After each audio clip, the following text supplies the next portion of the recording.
Before we begin, a word of warning to our listeners.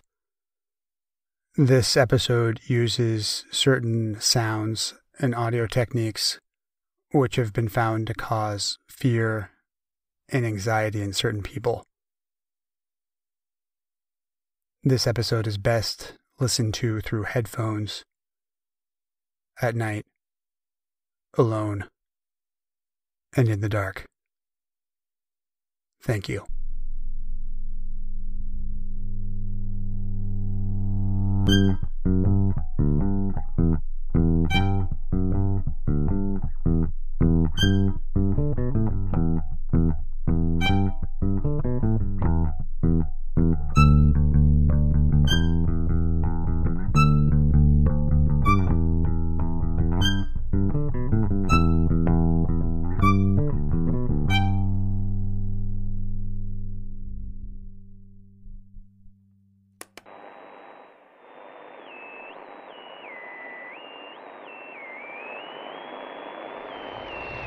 One of the primary objectives of the foreign policy of the United States is the creation of conditions in which we and other nations will be able to work out a way of life free from coercion.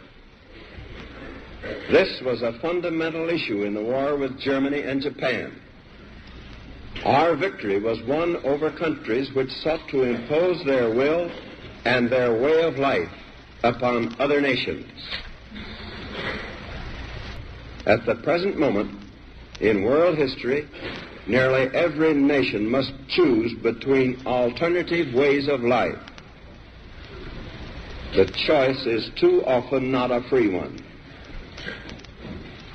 One way of life is based upon the will of the majority and is distinguished by free institutions, representative government, free elections, guarantees of individual liberty, freedom of speech and religion, and freedom from political oppression. The second way of life is based upon the will of a minority, forcibly imposed upon the majority. It relies upon terror and oppression, a controlled press and radio, fixed elections, and the suppression of personal freedoms.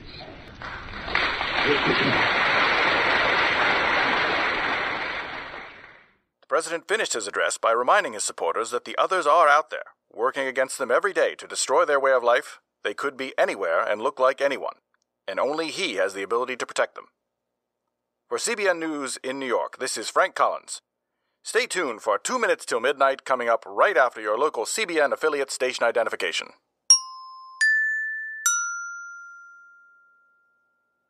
You're listening to KFET, your local Columbia Broadcasting Network affiliate serving Weed, California, and now 2 minutes till midnight. Norman Toothpaste is proud to present 2 minutes till midnight. You have less time than you think.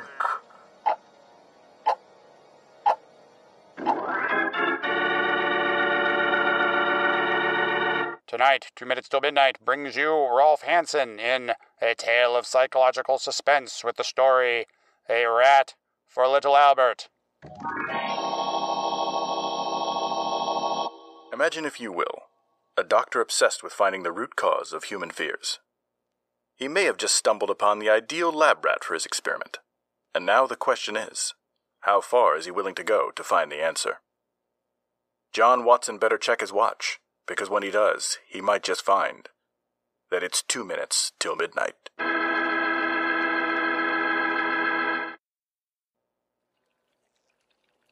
Rosalie, come here a minute. Huh? What is it, John? Well, you know how I've been theorizing that we are born with only 2 innate triggers for our fear response. Loud noises and falling. Yes, I remember you mentioning that a little while ago. What of it? I was just thinking about how Pavlov was able to train his dogs to have the desired response by simply ringing a bell. Think of it. What if we could train a baby in the same way to prove my theory of innate fear. You want to see if you can train a child to be afraid of something? Yes. Imagine if we could. If we could demonstrate that we could make a child fearful of something that it had no negative reaction to previously, like let's say one of these white lab rats, then show that the same fear persists after an interval of time. We will be able to prove that all our fears are acquired over our lifetime. That people are born with only those two innate fears. I think it's worth a try. But I see 3 things wrong with your plan. Which are? Well, where are you going to find a baby to experiment on? Your kids are too grown, and you're definitely not getting one from me anytime soon. Also, how are you going to be able to get it to be afraid of the rat? And finally, if you're successful, this poor child will have a lifetime fear of rats that you gave him. Rosalie, that's genius. What's that? If we could train a child to be afraid, why can't we untrain it as well? That will be the 3rd step in our experiment. Since all fears are learned behaviors, we can demonstrate that they can be just as easily unlearned. You still haven't told me how you plan to make the baby fear something. Well, since we know that children have a fear of loud noises, we will give it the object we want it to fear while simultaneously making a loud sound. If I'm correct, given the 2 things together enough times, the baby should develop a correlation to the 2 and eventually have the same fear reaction that it has to the loud sound when only presented with the object of fear. If you are successful, how do you suggest we go about removing the fear? We just have to find a way to desensitize it to the object. We can recondition it by showing the object that has been entrained with the fear response while stimulating the erogenous zones. We should first try the lips, then the nipples, and as a final resort, the sex organs. Sounds like you have everything worked out, except the baby. I have that part figured out already. I happen to know that there are some wet nurses in the Invalid Children's Hospital attached to the university. They have babies of their own of the appropriate age. I'm sure we can convince them to study their child for the advancement of science. Ah, here we are. This is Mrs. Barger's room, the one I was telling you about. Let's see if she's in. Yes, come in. Hello, Mrs. Barger. Sorry to bother you. I want to introduce you to Mr. John Watson and Ms. Rosalie Rayner. They're doing research in child psychology at the university, and they're interested in discussing running some psychological tests on your son. A pleasure to meet you, Miss Barger. Hello, Miss Barger. And this must be little Albert, who we've heard so much about. Yes, it is. My, isn't he a healthy young thing? From what I understand, he's around 9 months old and has lived here with you at the hospital since his birth. Yes, that is correct. And tell me, Miss Barger, in your opinion, has he suffered any childhood illnesses or had any developmental delays? None that I know of. Albert's always been well, and the doctors here tell me that he's the picture of health. Wonderful. Your Albert is exactly what we are looking for our tests. With your permission, of course. What exactly are these tests, Mr. Watson? I won't allow any harm to come to my child. Heavens no, Miss Barger. We wouldn't think of harming him in any way. The tests are quite simple. We simply want to measure his cognitive ability and introduce him to various animals to gauge his response to novel things. He will be quite safe, Miss Barger, I can assure you. The test sessions will be brief. Only a few hours spread out over a couple of months, so we can chart his progress. His contribution to our scientific understanding of emotional development will be invaluable. Obviously, you will be compensated for your trouble. Well, I suppose that it will be okay. Wonderful. We are eager to begin straight away. Would you be able to bring Albert by our lab tomorrow at noon? Yes, I can arrange that. Wonderful. Thank you for your time. We will see you tomorrow then. Good day, Miss Barger. Good day, Mr. Watson. Miss Rayner? From the Personal Journal of John Watson, December the 5th, 1919. Test subject Albert B. At approximately 9 months of age, we ran him through the emotional tests. In brief, the infant was confronted suddenly, and for the first time successively, with a white rat, a rabbit, a dog, a monkey, with masks with and without hair, cotton wool, burning newspapers, etc. A permanent record of Albert's reactions to these objects and situations has been preserved in a motion picture study. Manipulation was the most usual reaction called out. At no time did this infant ever show fear in any situation. These experimental records were confirmed by the casual observations of the mother and the hospital attendants. No one had ever seen him in a state of fear and rage. The infant practically never cried. December the 6th, 1919. The test to determine whether a fear reaction could be called out by a loud sound was made when he was 8 months, 26 days of age. The sound was that made by striking a hammer upon a suspended steel bar 4 feet in length and 3/4 of an inch in diameter. The laboratory notes are as follows. One of the 2 experimenters caused the child to turn its head and fixate her moving hand. The other, stationed back of the child, struck the steel bar a sharp blow. The child started violently. His breathing was checked, and his arms were raised in a characteristic manner. On the second stimulation, the same thing occurred, and in addition, the lips began to pucker and tremble. On the third stimulation, the child broke into a sudden crying fit. This is the first time an emotional situation in the laboratory has produced any fear or even crying in Albert. We will soon begin to determine if we can pair this fear reaction to the white rat that previously elicited no reaction from Albert. February the 13th, 1920. We begin the fear pairing today. Rosalie, put the child on the table and take up position with the hammer behind him. I will remove the rat from the box and quickly place it on the table next to him. Whenever he reaches for the rat, strike the bar as hard and loud as you can. Ready? Here we go. There! He's reaching! Strike! His hand is moving toward it again! Strike! Again! Strike it again! Do it again! That's right, Albert! Fear the rat! Fear the rat!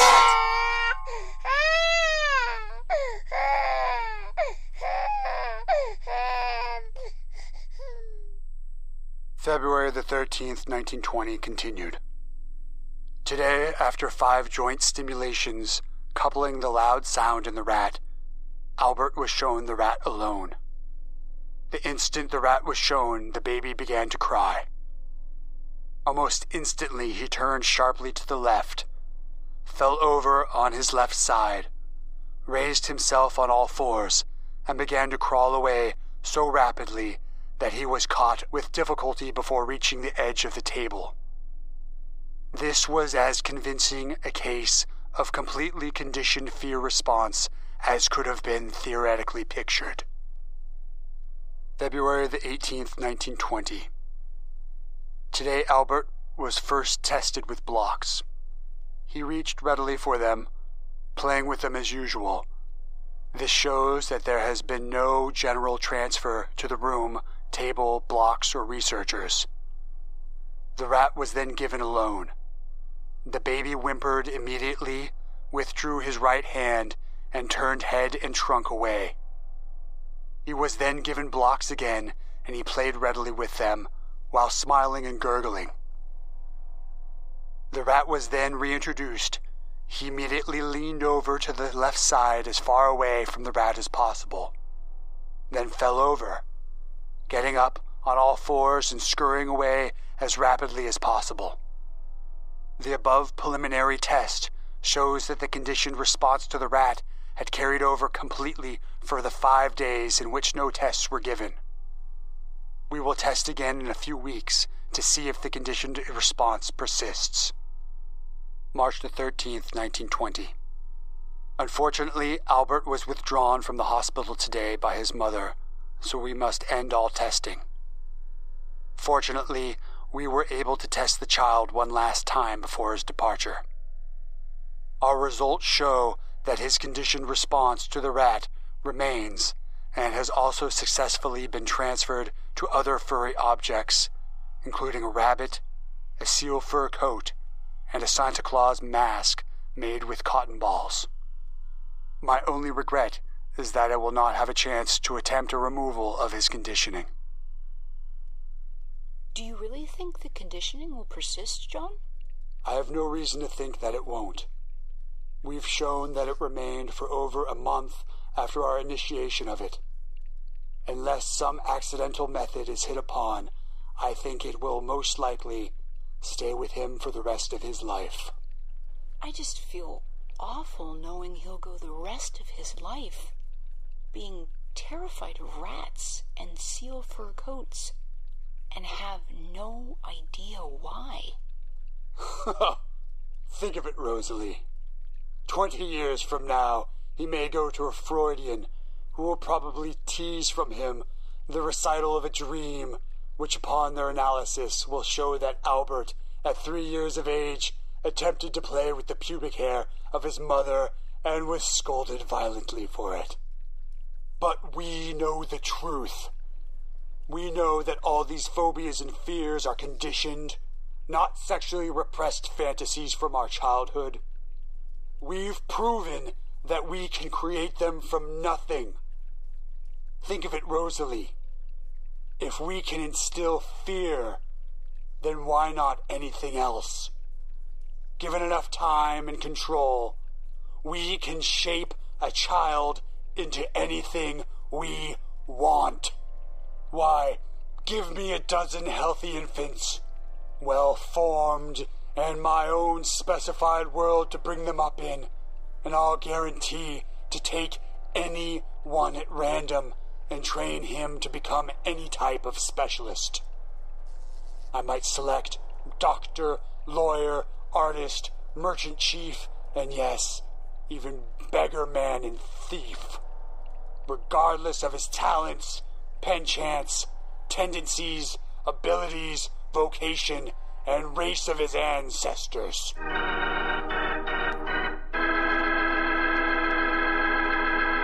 We'll return to 2 minutes to midnight in a moment, but first a word from Doorman Toothpaste.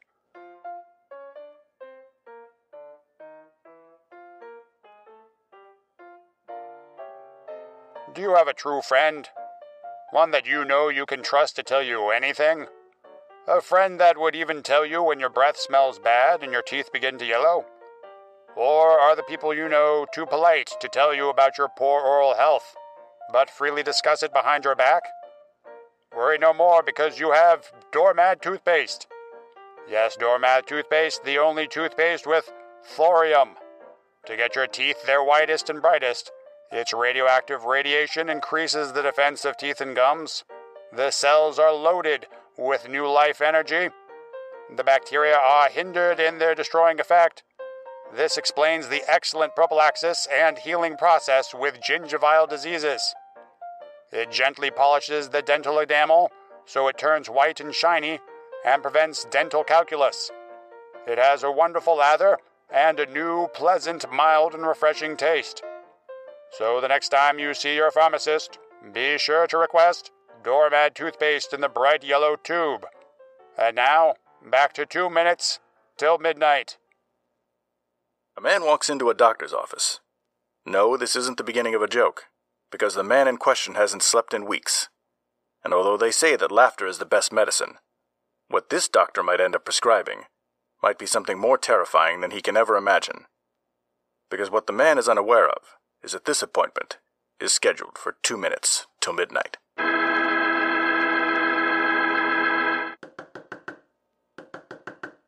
Yes? What is it? Come in already if it's so urgent.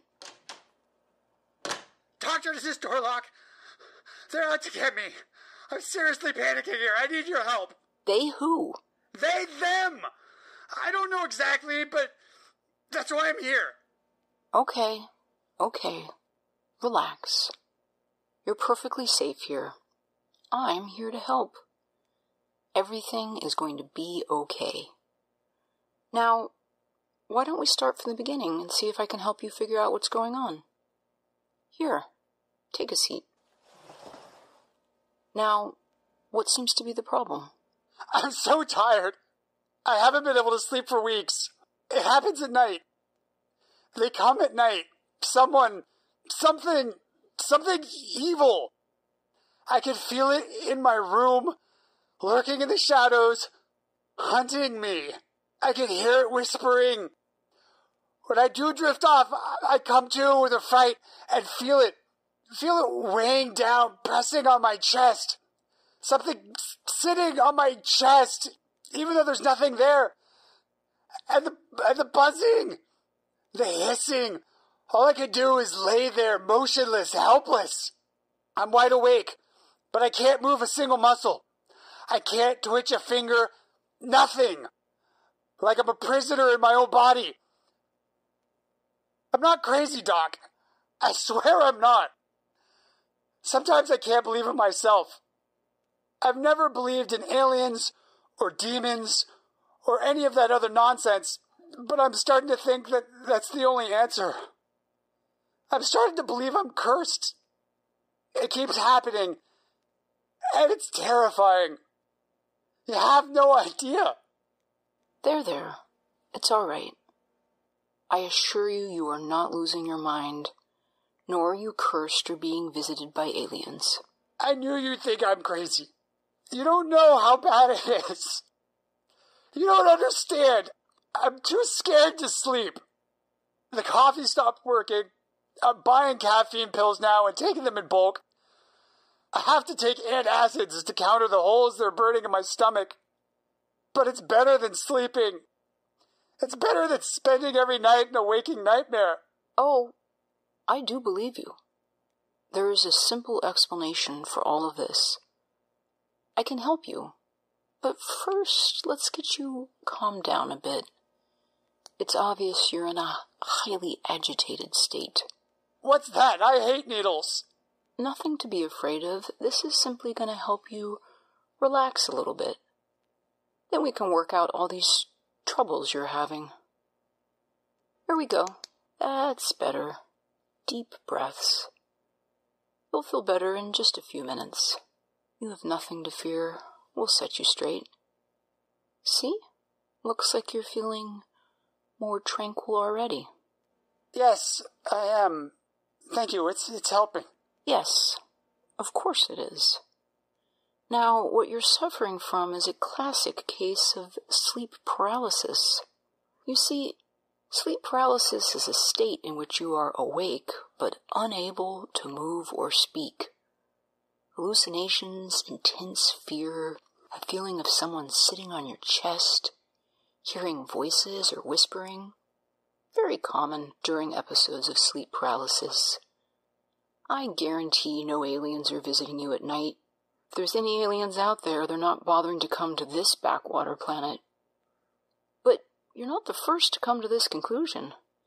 Interestingly enough, sleep paralysis is theorized to play a role in the creation of stories of alien abduction and other paranormal events. and you're definitely not alone with this affliction. Between 8 and 50% of people experience at least one episode of sleep paralysis at some point in their life. There really isn't any treatment options for it, though. It's mainly recommended we just reassure our patients that the condition is common and generally not that serious. If reassuring doesn't work, the next step is to work on improving sleep hygiene, do cognitive behavioral therapy, or prescribe antidepressants. But we're not going to have to bother with any of those things with you, though, are we? Pretty impressive how quickly it kicks in, isn't it? You really can't move, can you? You can still blink, though. Go ahead and blink for me. Ah, yes. Very good. All locked in. Oh, that's a lot of blinking. You haven't heard of locked-in syndrome? It's fascinating stuff. Locked-in syndrome is a condition in which a patient is aware but cannot move or communicate due to complete paralysis of nearly all voluntary muscles in the body except for blinking. You are conscious and sufficiently intact cognitively to be able to communicate with eye movements, but that's all you can do. A lot like that sleep paralysis, am I right? My. Look at that terrified look in your eye. Isn't that precious? You see, a number of things can cause locked-in syndrome. Poisoning, traumatic brain injury, medication overdose, strokes, diseases of the circulatory system. Why, there was even a case of a woman who checked into the ER and ended up with locked-in syndrome caused by excessive use of cocaine combined with acute thrombosis. Riveting case, actually. She ended up completely frozen and could only communicate by movements with her eyes. But you haven't been doing any cocaine now, have you? You know, you really should ask more questions before you let someone inject you with unknown substances. Even if I am wearing a lab coat, that doesn't make me automatically trustworthy. Ah well, lesson learned, eh? The fact that there was no receptionist and you and I are alone in this building should have been a tip-off, no? Well, it seems like that vecuronium bromide really did the trick. Isn't that right, Mr. Blinky? It's one of my favorites. It's used as part of general anesthesia to provide skeletal muscular relaxation during surgery or mechanical ventilation. Effects are greatest at about 4 minutes and last for up to an hour. And by my calculation, you're at peak effectiveness right about now. Oh, don't worry. You'll be getting another dose before this one wears off. I'm thinking you're really starting to panic, aren't you? Lots of thoughts racing through your head about what I'm going to do to you while you lay there, helpless. Science, my good man. Like I said, you've come to the right place. Paralysis happens to be my specialty, and it is very kind of you to volunteer to participate in my extensive and thorough studies. A researcher always needs more data. You are contributing to the greater good of humanity. Comfort yourself with that thought. Now, where did I put that scalpel?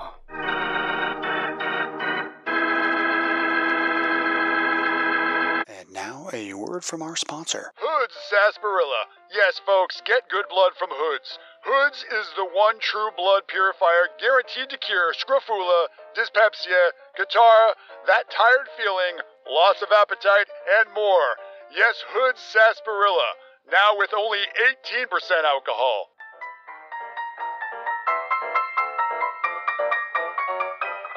For the purest blood and the strength of a gorilla. There's nothing finer than Hood sarsaparilla.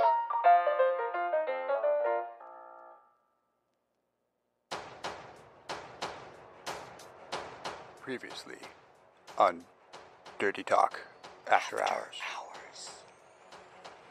Yeah, you ready for this final volley? I'm ready. All right, let's do it. All right, hunker down. Oh shit, it looks like they're regrouping. Ah! What are they doing over there? Oh crap! Incoming! Ah!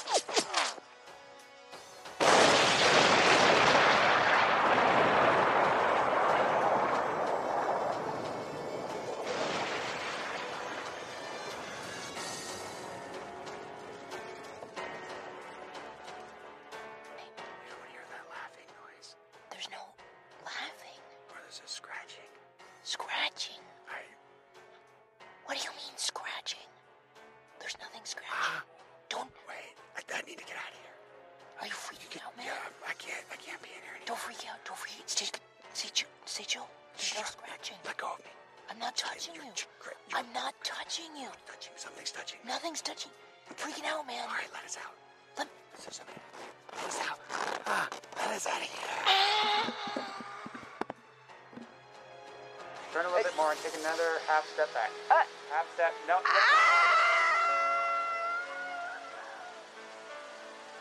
Say hi to Moriarty for me.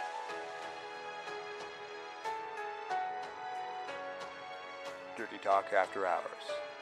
Available exclusively on Patreon every Monday morning.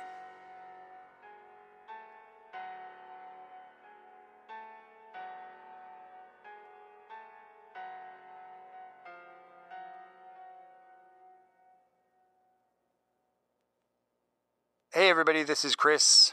And Rain. And if you do want to join us for the Dirty Talk After Hours podcast, we would love to have you along. It's a weekly podcast that we do on Patreon. Go to patreon.com/Dirty Talk Podcast, and we'll give you an earful each and every Monday morning. Both of your ears full. Yes, 2 ears full every Monday morning. Sometimes we go on adventures. Sometimes we talk about the weird news of the day. It's a never-ending party, my friends. Join us. So if you want to support this podcast and encourage us to keep doing the awesome job we're doing and get bonus episodes every week, go to patreon.com/Dirty Talk Podcast. See you all there. We now return to 2 Minutes Till Midnight on the Columbia Broadcasting Network. Sitting alone in a darkened room, all that can be heard is a desperate voice coming out of the radio, hoping to find anyone else to talk to in the rubble of a slowly crumbling world. But maybe this sender isn't reaching the receiver intended. That's what happens when your attempted final broadcast goes out at 2 minutes till midnight. Hello? Is there anybody there? Please, if you're there, respond. Hello? I'm sorry. I just can't take the constant silence and permanent twilight of every day bleeding into the last. I just need to hear something. Anything. I can't sit here anymore with nothing but the rotting fruits of my memories sloughing meat and leaving the barren pits of my mind. Whispers of how the world looked before the sky took on the reflection of the dried blood that still clogs the storm drains. When the earth wasn't covered with this thin, downy ash, and the birds hadn't fallen from their flight. The trees are bare. They can't feed off of the rotting corpses of the animals that lay beneath them when they themselves are expiring in this sunless, smoke-choked limbo. I try to remember how it all began. Is anyone even listening? Don't listen to him. I'll keep broadcasting until the batteries give out. You know it's lies. This is all I have left. Is there anyone there? Of course there's not. You would have answered by now. Sometimes I think I hear someone trying to get through on the radio static, trying to reach me, but sometimes I think it's all in my head. Smash it so they can't find you. I don't remember the moment when everything changed. These things happen so slowly. You adjust to one small thing after another. First, it was the water out of the tap would run black. But if you waited a little while and let it run, then everything would turn clear again. Is it clear now? Who am I kidding? There hasn't been any water coming out of there for months. As dry as the grass in the yard, slowly turning to dust. You'd notice that there was a few less cans on the shelf. He wants what's yours. Radio man said it was only temporary. He's always wanted what's Summer would come yours. and then everything would be back to the way it was. They've always wanted what's yours. No one really did anything. The news was just the same frightened, angry faces, trying to be the one to talk the loudest, trying to convince everyone else, or maybe even themselves, that if it's told loud enough and often enough, it'll make it true. Then they rounded up all those people. There were always the others. You were told about them. The ones working against us. The ones that disapproved of how we lived. The ones that coveted what we had, what we had earned, what was our right. Listen to that venomous garbage. We couldn't allow them to prosper. So we made the sacrifices we had to. There were always the others. The ones not like us. This might be the last time I can broadcast. Is there anyone there? Please let there be someone there. Don't respond, they'll track you. I don't care who you are. They probably I don't even care if you're one of them. Where you are. I just need someone to talk to. I just need to hear another voice that's not mine for just a little while. I haven't heard another person since my wife decided that this was all too much. I guess it was that day when the electricity was suddenly gone. No, that happened a month or two before. I don't know. Does time exist when there's no one here to mark its passage? When its only witness is decay? There were no answers. No communication from anywhere. The neighbors that were left didn't know anything. They all just disappeared behind their curtain windows. And then one day, they just weren't there anymore. Had we won? Was it our time? And then the ash began to fall. Like a blizzard in the scorching heat of summer. This was before there was no wind. Do you remember when it blew sour and its acidic gusts would burn my eyes? Am I coming through? It's Trix. Can you hear me? They're Trix. It's silent now. No wind. No leaves to rustle. The tattered flags lay limp at the top of their masts. If there's no flag, is there no government? Does it still mean anything if there's no one left to salute it? If there's no government, then who will protect us from them? They've already taken so much from you. They've always been there. Your women and your meat. And there isn't any sign that they'll be going away anytime soon. They have to still be there because all the problems still remain. Weren't they the cause? They were the cause of all my problems. You'd be right? fine if it wasn't for him. I was promised If it wasn't for that once them. they were gone, everything would be fine. and we would have everything we could ever need, but they never seemed to go away. They never seemed to be defeated, or if they were, there was always new ones to be dealt with. All I know is that they weren't like me. They hated me, so I hated them right back. You can hear it.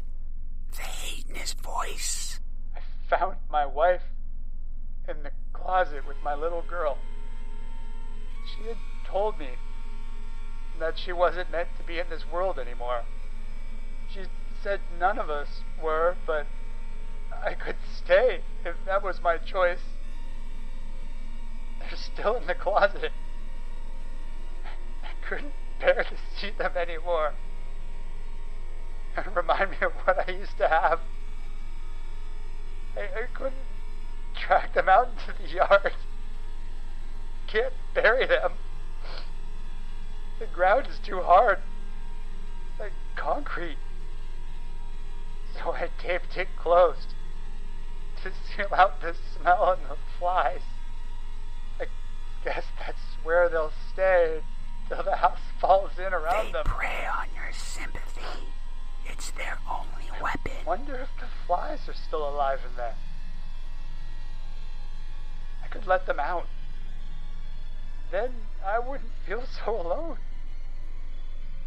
At least I'd have the company of other living things. I'm sorry. I'm so sorry. Please. If you're there, say something. Anything. Turn it off. Maybe my wife was right. Maybe none of us are meant for this world anymore. He wants to kill you because he knows that you want him dead. Just dark and silence now. How loud the world used to be. Everyone going their separate ways, intersecting, colliding now and then. I don't remember the last time I felt full. Not just my gnawing hunger. The last time I felt full of anything. Hope, desire, determination. Don't let them think you're weak. I used to say that everyone in the world had to be an optimist. That was the only way you could make it through every day. If you didn't think that your tomorrow was going to be better than your today, then what was the point in living? Remember, you are I right. keep wondering if I should have joined the rest of my family in the closet. You've always been How could right. tomorrow be better than today? It seems like today never ends. It's hard to remember the colors. The world used to be so full of colors. You never realize it until everything just turns a dull monochrome gray. I found some cans today. They were in the basement of the house down the street. They're rusty, and the labels have crumbled, but I'd be happy to share. Lies. I don't even know whose house it was. I've been in this neighborhood for 15 years, and I don't even know the name of the person that lived 4 doors down and across the street. What was that just now on the roof? Strange to think that they could have been anyone. They're probably already here. They don't live there anymore. Or they're on their way. I don't think anyone lives anywhere anymore. You shouldn't be listening. Maybe they pissed me off in traffic sometime. Maybe I raged at them and was full of hate. Maybe I wanted them to die. What was that? He wants to kill Maybe you. I dreamt of putting a knife through their throat and watching them bleed out. They've always wanted to kill you. Maybe they were one of them, living near me all along, plotting against me. Maybe they wanted to kill me too. Would I have done it, given the chance? None of that matters anymore. If I saw them in their house today, I would have clung to them like a boulder in the rapids.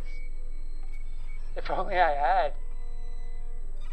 If only I'd seen anyone today. You're probably the last one. Any living thing. There can't be anyone else. I haven't seen anything so much as a cockroach, and I don't know how long. How long has it been since you actually saw anyone else? Please let there be someone else. Turn it off. Am I coming through? No. Don't answer. Stop it! Shut up! Stop trying to trick me! You shouldn't have done that. Now they know where you Hello? are. Are you there? You're barely coming through. Did you hear them? They're in the walls. I know you're one of them. I'm not scared of you. I've got nothing left for you to take. If you're there, They're at the door. if you can hear me, Don't let them in. I don't care who you are. Turn it off. I just need to know that there's someone else. Please just leave me alone. I refuse to listen to you anymore. I hope you die before I find you and kill you myself. I can hear you. I can hear you. He knows who you are. Please, I'm so alone. He knows where I don't want to be you alone are. anymore. Please. Who is this? Why won't you just leave me alone? If you're there, that means that there could still be others. That means that there could still be hope. He won't be happy till you're dead. He wants to take everything from you. There are no others. There's nobody left. Don't you know?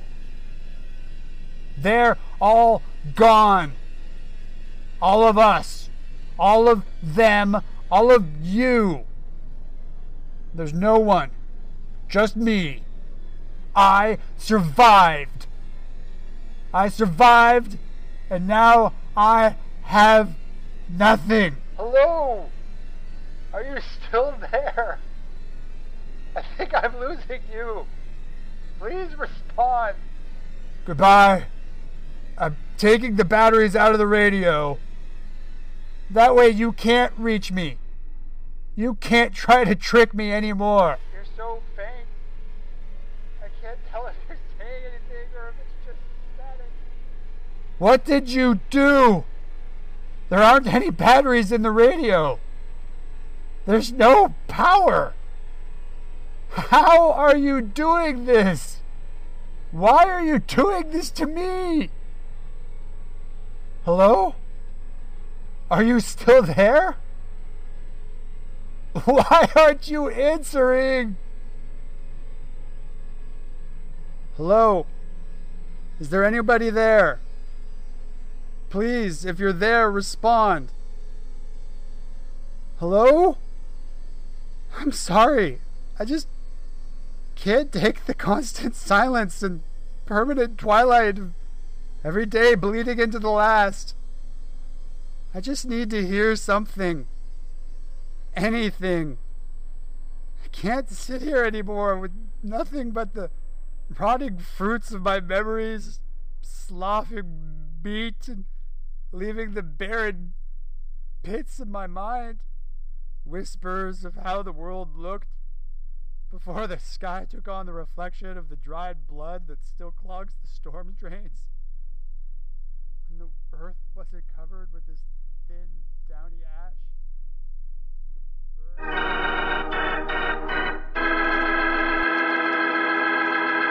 This is Chris W., ladies and gentlemen. Out of character to assure you that 2 minutes till midnight has no further significance than as the holiday offering it was intended to be.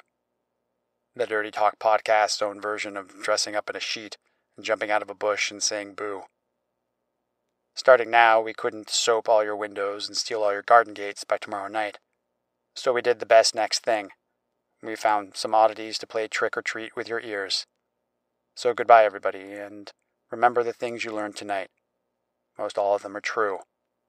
One final thing. That grinning, glowing, globular invader of your living room is an inhabitant of the pumpkin patch. And if your doorbell rings and nobody's there, that was no Martian. It's Halloween. This now concludes our broadcast day.